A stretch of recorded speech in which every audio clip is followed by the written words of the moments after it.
next one we need to look at when we're lining up the body and getting everything nice and relaxed is it also has to be connected. That one's quite hard. That one is quite tricky. We have, if you like, if I go like that and I extend my finger, after a while we have a line of connective tissue that runs from this finger down to my toes. Okay, so everything comes together. So if you think Western anatomy, stuck all over your body, and essentially what they're talking about is a set of pivots, hinges, and levers pulling. We wish to ignore that and completely move away from Western science and create one muscle. That's what we're trying to do.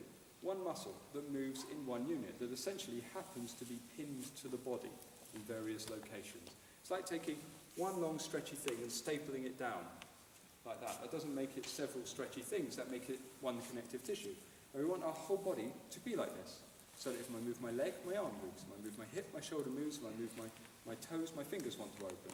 Everything wants to work as one operated unit that's stuck together. In the early stages, we do this by making sure that we open the fingers enough. Sounds really simple, but that's essentially what we're doing, why our hands are relaxed and slightly open. Because when I do this, I'm starting to pull one end, the free end, if you like, of these connective tissues that pull up the arm into the body. After you've trained a while, if your neck's aligned, when you move your fingers, you can feel it because all the muscles move behind your ears, all down here, because the line from the thumb and the index finger will pull up into this part of the neck. And the deeper you go into your training, and the more sensitive you get, you'll feel it all over the body when you move your fingers. So I feel little things twitching in my legs and my hip and my abdomen and stuff, because the body is tied together. The reason we want connection is because we wish to direct Chi. We wish to direct information. The classics tell us that the tendons and the tissues must be like the skin of a drum. Skin of a drum being, as in I hit a drum and a vibration travels along it, right? So if you have a slack drum and you hit it, nothing happens. You get a strange wet noise, but nothing comes out. If it's nicely pulled and I go boom, it vibrates all the way along to the end. This is what we're trying to get. So that when my dantian is active and it vibrates, what it does is it sends a vibration force out to the tip of the fingers. So we start to get a little buzz. And it means that the Chi has managed to reach the extremities. When we move the body, and we have these simple exercises, part of the reason we have such basic movements at the beginning, like these, it's pretty basic, right? It's hardly martial arts or something, or a complex dance. We're just moving up and down, moving our arms. It's teaching us to do all of these things, because it's teaching us with a simple movement, a little adjustment, oh, okay, that's what's going on. It's teaching us how to hold all these alignments while we move up and down. And then later we have things that enable our body to twist and turn and step and things like that. And we're still trying to do the same, to keep all of these alignments whilst moving. It then, through stretching and connecting and pulling, starts to connect all of the body together into one unit. Because what happens when I start to fold down is it actually gradually starts to stretch around here. A very, very gentle stretch that starts to tie the lower body to the upper body. So on a physical level, purely physical, ignoring energy and spirit and everything like this is what's happening through our movements.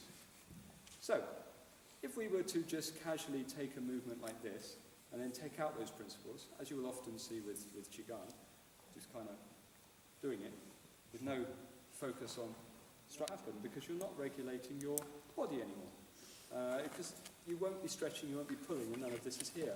So at the beginning, it must be very exact. There has to be a level of awareness, a level of tuning into what you're doing, and trying to ensure that your body is actually adhering to these principles so that you can start to transform your body, evolve it. And it really is that simple. If there's no intention and there's no principles, your body won't evolve at all. It won't transform. But if there is, then very quickly it will restructure itself. It is not too long. Yin and yang, was time though, while it's rotating around, like so, gives us a very simple principle. That yin cannot stay yin, and yang cannot stay yang. It's not possible. They have to change into each other.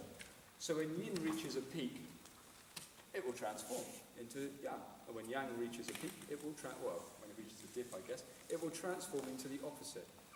So they circle like this around each other. They cycle, constantly transforming and constantly switching. All of Chinese medicine, Qigong, internal martial arts, if you like, Feng Shui, I Ching is all based upon this principle that we have two powers interacting with each other that transform into each other. Really simple. Now, in our practice, what we're discussing with yin essentially is stillness, or lack of motion, lack of movement, or slowing down. So extreme yin would be stopped, would be complete stillness. But we can't have that. So as soon as there's complete stillness, there's movement. So actually Taoism teaches us that there's no such thing as extreme stillness. And if you do get extreme stillness, there's only a brief peak of it, and then it will change into something else. Yang is the same, but opposite. Yeah. It is extreme movement, extreme activity. So we have a sliding scale between the two. Within the body, Jing, Qi, Shen. Jing is most yin, it's the most dense. Your essence is the most dense. It's very, very close to being a fluid. It's not quite, but it's very, very close. Shen, your spirit, very ethereal, pretty far from actually manifesting as anything. It wants to float off there. Increasing or decreasing movement across these substances basically means it either slows down and becomes dense or speeds up and becomes fast. That's the process of refining or de-refining? I don't know. But that's the process that takes place between the three treasures. In our practice, we use these to our advantage, this stillness and this movement and this way that they transform into each other. It happens on many, many levels. On the first level, it happens in Qigong exercises. Okay, this is level 1. When we do this, we're moving, obviously. Okay, we're moving our body. Down, moving our arms, moving our breath, whatever we're doing. The body is not static, it is moving.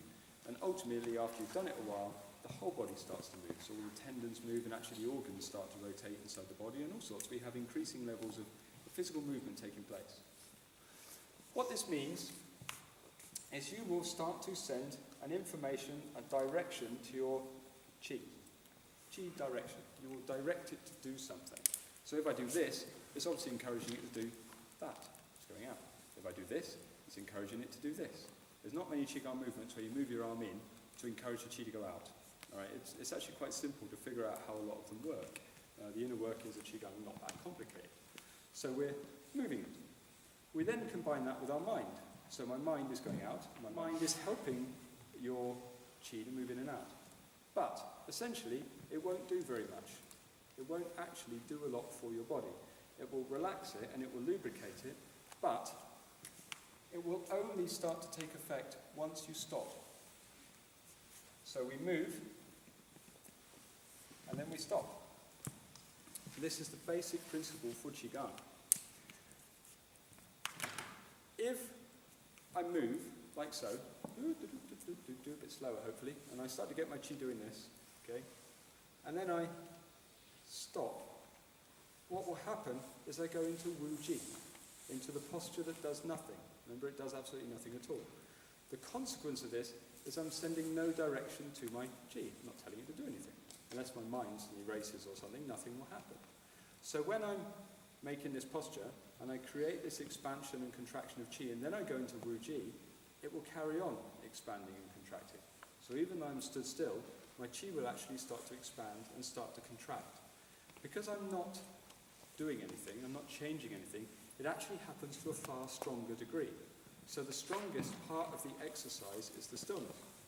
So if I do half an hour of this, if you wanted, half an hour of in and out, and then I do half an hour of this, actually all the work happened while you were stood still.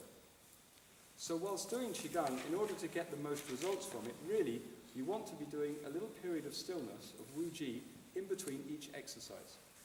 Because otherwise what will happen is I do exercise 1, something like that, and then I do exercise 2, doing something else, and then I do exercise 3, maybe, and then I stand still.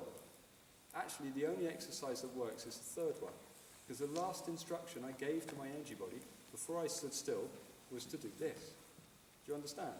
Mm-hmm. So then during that process of Wu Ji, that will be the only thing that does anything. So we move constantly between yin and yang, stillness, movement, stillness, movement, stillness, movement, to get our Qi to receive these instructions, and then through Wu Ji, it starts to filter into our system and take effect. Wei, Wu, Wei is the principle. Often you'll hear Wu Wei. There's a word missing. Actually, it says Wei, Wu, Wei within the classics. Wu Wei means none doing. Wei means doing, obviously. Wu means without something or a negative to something. So there's doing and then none doing, not none doing. So Taoism often is translated as a tradition where you don't do anything. It's a bit naff, isn't it? There has to be something done first. So Taoism's way at this point would be the exercise, and then the Wu way would be stopping, none governing, essentially Wu Ji, to allow this force to come out without any governing or direction whatsoever. Merging fire and water, or immersion of fire and water, or you'll hear different terminology. Essentially, Taoism, you'll hear that phrase a lot, the mixing of two substances, fire and water, which obviously don't mix very well, just causes water to turn to steam. It means different things on different levels. Again, people will disagree over what that phrase means, but that's because it depends what level they're working on. Merging fire and water can work on the level of the body, or it can work on the level of the energy system, or it can work on the level of the spirit. Because essentially, they're all the same thing. Something cannot exist physically without having some sort of energetic component. And peculiarly, the deeper you go, you realise it's also got a spiritual component, which still confuses me, but it is that case. There has to be a manifestation of something on all three levels. So your training, essentially, at the physical level and the spirit level, not that dissimilar, quite similar. What you're doing is the same, but it's just the level of depth you've gone into it that really changes the process and what's taking place. On the level of the body, merging fire and water can really take place in Qigong. On the level of the spirit, no hope. You need meditation. No way you're ever going to manage that through Qigong. It requires something deeper to go to the sort of spirit levels of fire and water. Alchemy or something like that. But on the level of merging fire and water, what they're discussing on a body level is the mixing of two sources of information. One there and one there. The lower abdomen, because of kidneys and things, which you'll get sick of hearing about in the future, relates, like I say, we'll worry about it later, to the element of water. And it's around this region. In an alchemy text, you'll often see it signified with this symbol, which is the diagrammatic and mathematical representation of the energy of water. So you'll see that symbol quite often. And the representation of fire is this. So you'll quite often see these two symbols appearing in their drawings. So, through our posture and our practice, the earth force, this vibration, this force, this form of chi, this information, comes up through the ground via our open kidney ones, hopefully open, or working or being open kidney ones, up through the body into the lower abdomen. Great. Now we have earth grabbing us. Why?